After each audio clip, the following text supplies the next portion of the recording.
On a quiet Monday night in 1995, this bastion of incarceration, one of America's most secure facilities, became the stage for a daring escape that would send shockwaves through the nation's law enforcement. 6 of the country's most dangerous killers, men whose crimes had chilled the public's blood, slipped through the prison's defenses like ghosts. How did they do it? The answer lies in a tale of human weakness, cunning manipulation, and a prison system that, for all its steel and concrete, was shockingly vulnerable.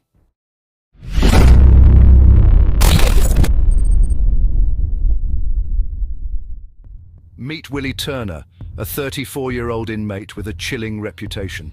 At first glance, he might not seem like much. Average height, lean build, a face that could blend into any crowd. But those who know him understand. Turner's unremarkable appearance is part of his arsenal. Before his incarceration, Turner was a salesman, but not just any salesman. His colleagues used to joke he could sell ice to Eskimos. This wasn't just a tribute to his persuasive skills, it was a warning.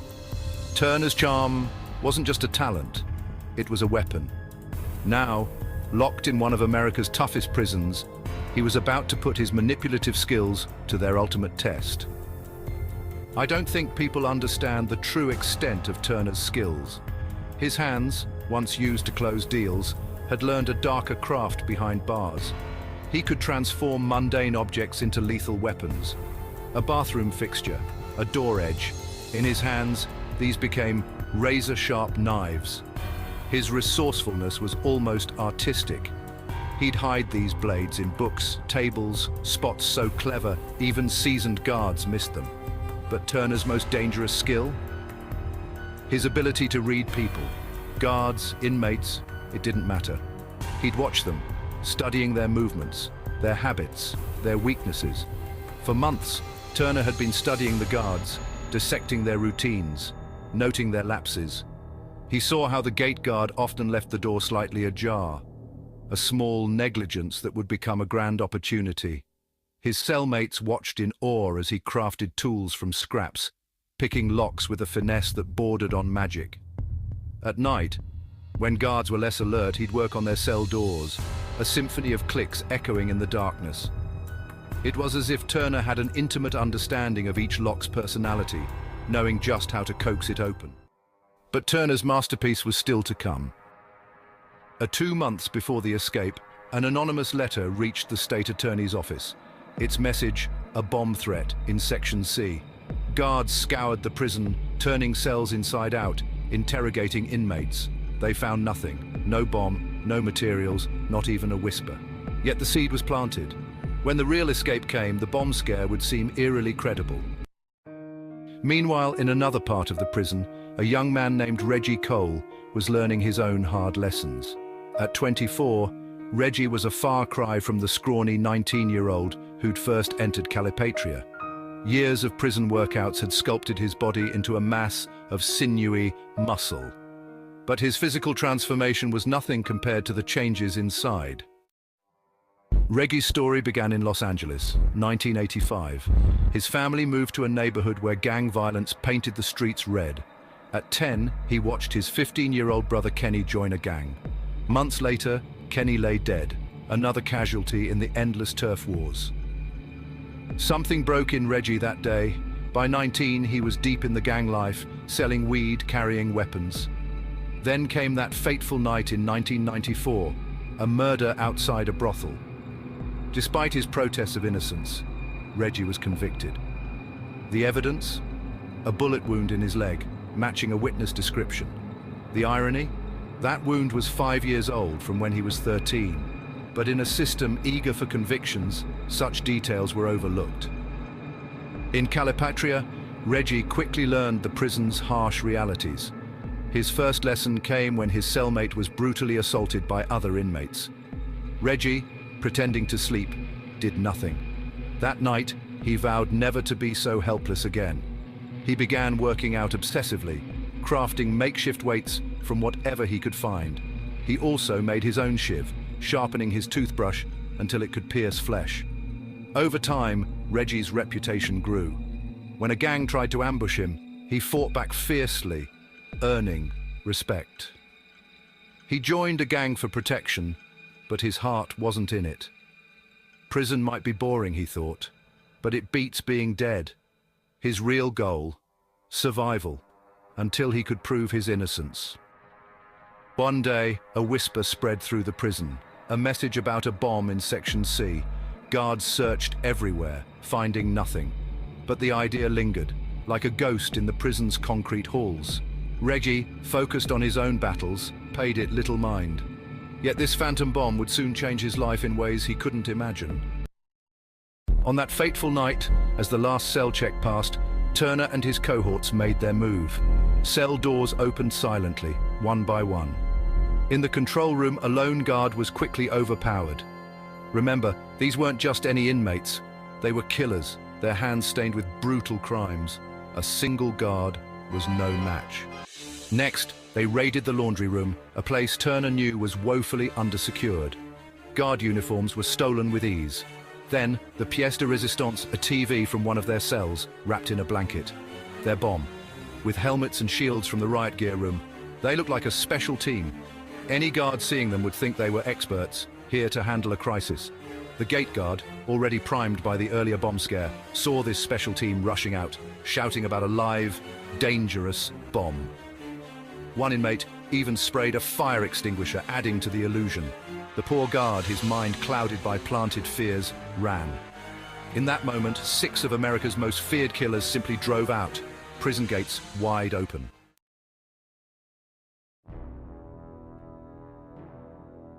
Let's meet these escapees.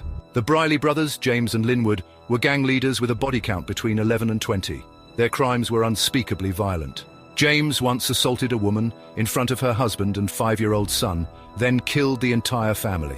His brother Linwood, not to be outdone, had a penchant for psychological torture. He'd often stage his crimes to maximize victim suffering, like forcing parents to watch as he harmed their children.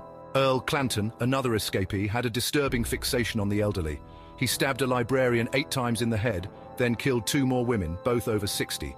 Investigators believed his crimes were driven by a deep-seated resentment towards authority figures, particularly older women. Derek Peterson was next, a supermarket robber who added murder to his theft, killing the manager. Witnesses recalled his cold demeanor. He'd shot the man without hesitation, then calmly stepped over the body to raid the cash register. The 6th, whose name we'll omit, if you know his name, write it below in the comments, broke into an elderly couple's home. He killed the husband, asked the wife to pray, then killed her too, burning their house to ashes. His motive? A belief that the couple had hidden gold in their home. As these 6 vanished into the night, the prison erupted into chaos. Guards found themselves locked in a janitor's room, the control room hijacked. A massive manhunt began. Helicopters, cars, officers, dogs, combing kilometers around the prison. Army and National Guard stood ready. Roadblocks sprang up, the search area expanding with each passing minute.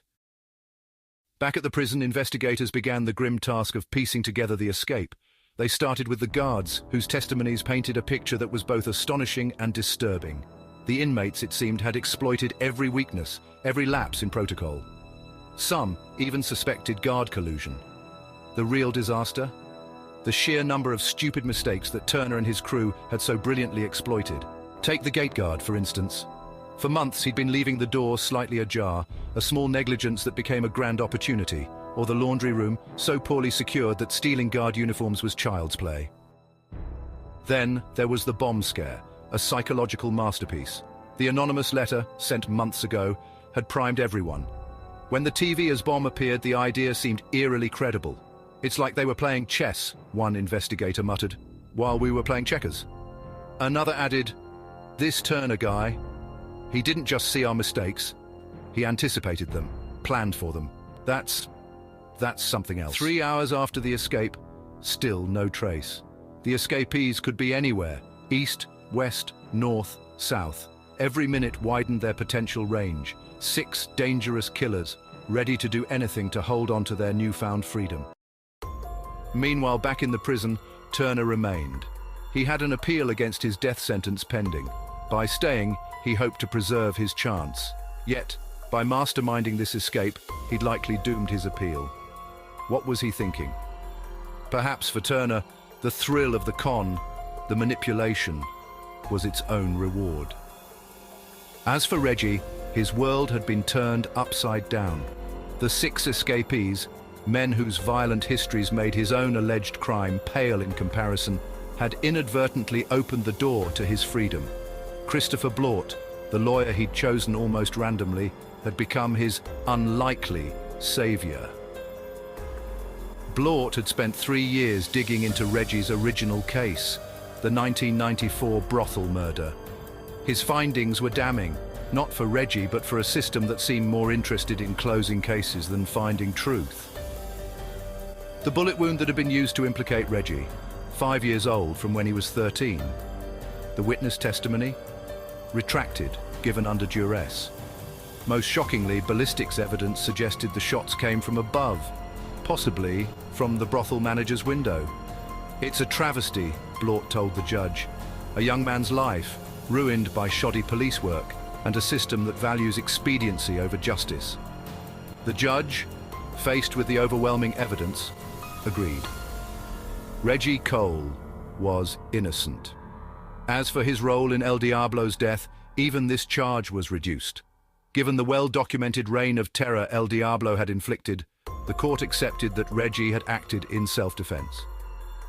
His sentence: 10 years in solitary, most of which he'd already served.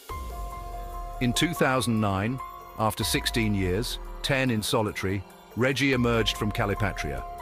At 34, he was both younger and older than his years. Prison had hardened his body, but also tempered his spirit. He'd survived, and more than that, he'd never stopped fighting for his innocence. The next years were a blur of legal battles. Finally, in 2017, justice prevailed. Los Angeles compensated Reggie with $5.2 million, a sum that, while substantial, could never truly repay the years stolen from him. Yet it offered a measure of financial security, a foundation on which to rebuild his life. Back at Calipatria, the repercussions of the escape were still unfolding. The prison security protocols underwent a complete overhaul. False ceilings were removed, laundry rooms fortified, cell locks replaced.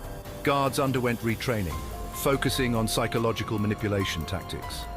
But the most profound changes were less visible. The escape had exposed not just physical vulnerabilities, but systemic ones. How many others, like Reggie, were wrongly imprisoned? How many convictions were rushed, evidence overlooked? A review was ordered not just at Calipatria, but across California's prison system. Years later, the Calipatria escape remains a cautionary tale. In a world where charm can pick locks, where a TV can become a bomb through suggestion, what other illusions are we living under? What weaknesses lie hidden in our systems, waiting for the right mind to exploit them? Here we reach the end of our story. I hope you enjoyed the story. If you liked the video, don't forget to hit the like button and subscribe to the channel. Also, click the bell icon to receive notifications for new videos.